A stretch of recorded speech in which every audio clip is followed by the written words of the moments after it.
This video is going to be how to invest in real estate and become financially secure. This is going to hurt some people's feelings, and I can't help you. First of all, you have to pay off all your debt. If you are trying to invest and win 8%, 12% on your money, and you are borrowing from a credit card and they take 29% of your money, you are not ready to be an adult. Until you can zero out all that debt, if you've already got a house, that's what it is. I don't know if it's the right deal for you or not, but it is what it is.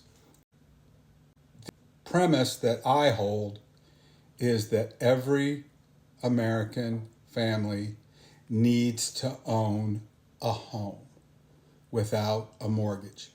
And like I said, if it's the house you're living in and you can pay it off and live in it, then you can make some moves after that.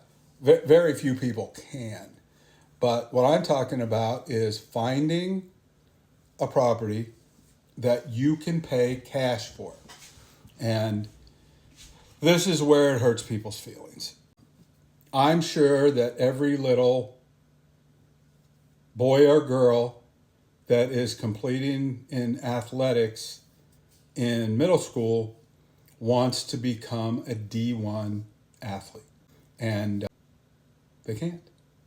Everybody gets to play, just like you get to play in the real estate market. But if you live in Denver, that's where I'm from. If you live in Denver, you can't play. You don't have any money. You'll never be financially successful if you don't get ahead of the game. Paying someone $3,000 a month in rent when you have credit card debt, you have a car loan. I would never leave the Colorado mountains. Well, you're going to be homeless.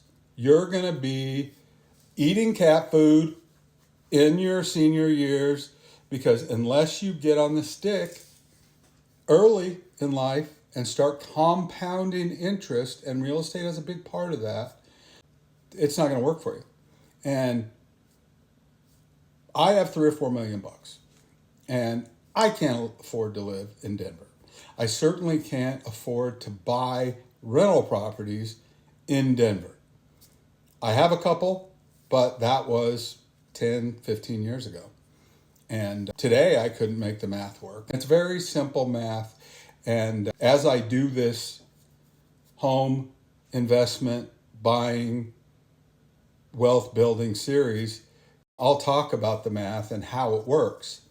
But if you need to save up $10,000 with 9 other people, go in on a $100,000 house, either y'all live in it and save up your money to do your next move, or you buy it, rent it, and try to roll all of that money together into making another move. But the idea is that every American family needs to have a paid off house.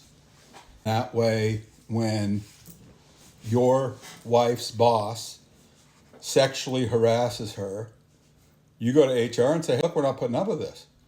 And they do the wrong thing and your wife gets fired from her job for doing the right thing, standing up for herself, or we move from Denver to Oklahoma, and we live in our $100,000 house that we own free and clear, and then we rebuild and rent it out to somebody and go off on our next adventure. But if you have $50,000 house money, you're trying to live in a place where the average price of a home is $450,000 for a starter home, you're never going to make it. You are absolutely not winning at real estate. And you have to play on the court that you're a fit for. You can't wrestle heavyweight and you're 92 pounds. You're never going to win. So take a look at your debt situation. Make sure that you've eliminated that. You've put together some savings. Learn how people invest and what they do. And I'll share my plays here with you guys as this series continues. And it's not easy, but it's not hard. And I'm telling you, if you ever try to go over to Reddit, where all the young kids are, they don't want to help themselves. They want to bitch and they want to call you a boomer. You're trying to help them. They're door dashing and they have no idea what they're doing. I have to live with my parents because blah, blah, blah. You had it so much easier. Bullshit. You know what I didn't do? I didn't borrow $150,000 when I was 18 years old, let them charge me the whole time I was going through college, only to get a $30,000 a year job in whatever. And now I can't get a job and I owe all this debt. And the only way to expunge it is if the government takes their boot off your neck because they won't let you bankrupt out of it. I mean, stop making this bad deal. I did another video about this. I cannot believe that we're so abusive to our young people. We charge them all this interest. You never get to have a life after that again. I know a doctor that had so much debt, he couldn't afford to work in residency to finish his doctor degree because it was not enough to pay off the debt. I know this is not a great, thing to hear. But if you don't have any money, you need to go where you can participate in the economy. And that means you got to live in places like Louisiana, Mississippi, Georgia, Oklahoma, and some other handful of other places. You can't live in Chicago. You can't live in California, probably anywhere in California. You can't live in Seattle or Portland or Austin, Texas. You have to pick a place where that you can win.